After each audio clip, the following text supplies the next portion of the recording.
Well, it happened again. Distracted by my guest, distracted by my books, I forgot to put the phone on airplane mode, and I got a phone call. I swear, you people are going to start to think that I'm popular. I assure you, the first impression you've had listening to me for the last year is true. I am not popular. But I couldn't let this video, I couldn't just leave things there. I'll put it, it'll be one of these horrible, truncated two-part things where I put it up. Because I want to continue talking about Dogs of War, because despite my problem with the pub sheet, I want to recommend this book and this author. So anyway, Joe Ledger and a newly rebuilt Department of Military Sciences square off against this new and terrible threat. Dogs of War pits Joe against a merciless new enemy and an army of techno-terrorists in a race to prevent global destruction. Let loose the Dogs of War. And this is what it looks like. And I want to read you the beginning of it, but I also want to recommend it. I mean, I'll read you the beginning of it because the beginning of it is just not the very beginning, because there's a teaser chapter with a victim and all, so to get whet your appetite. This is then we take up with Joe Ledger's narration. I just got back from a dirty little piece of business in San Antonio and wasn't looking for more trouble.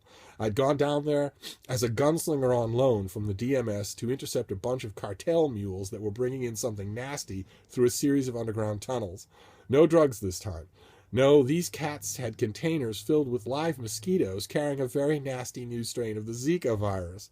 We tried to make it a clean arrest, but a couple of bad guys decided to play it stupid rather than smart. That's something I've never understood. What's the worst that could happen to them if they surrendered? A few years in prison? Deportation?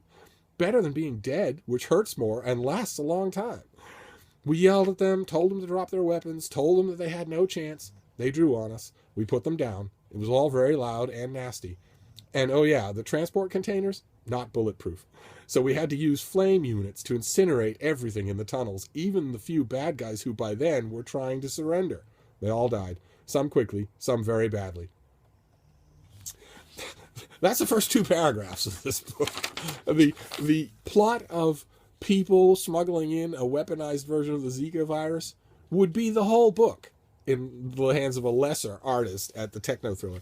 And that's why I want to recommend this guy. He is fantastic for that kind. If you have a sweet tooth for that kind of reading, you want really smart, incredibly fast-paced action techno thriller, you can't do better than the Joe Ledger books. You just can't. They're amazing. He also did a long time ago a novel called Patient Zero, about a zombie novel called Patient Zero, which is one of the better zombie novels out there.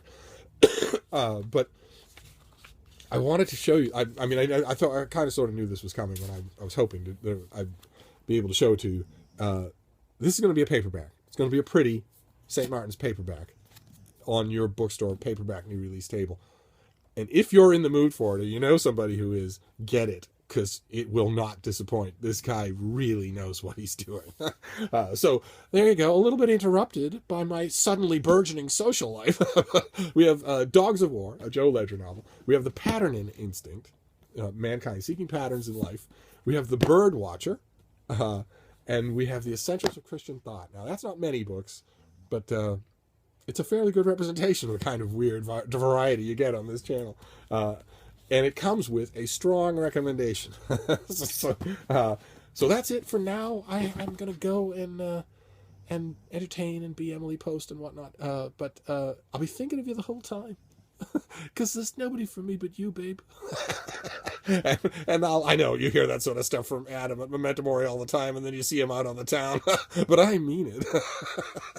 Anyway, I'll see you soon, BookTube. Thank you.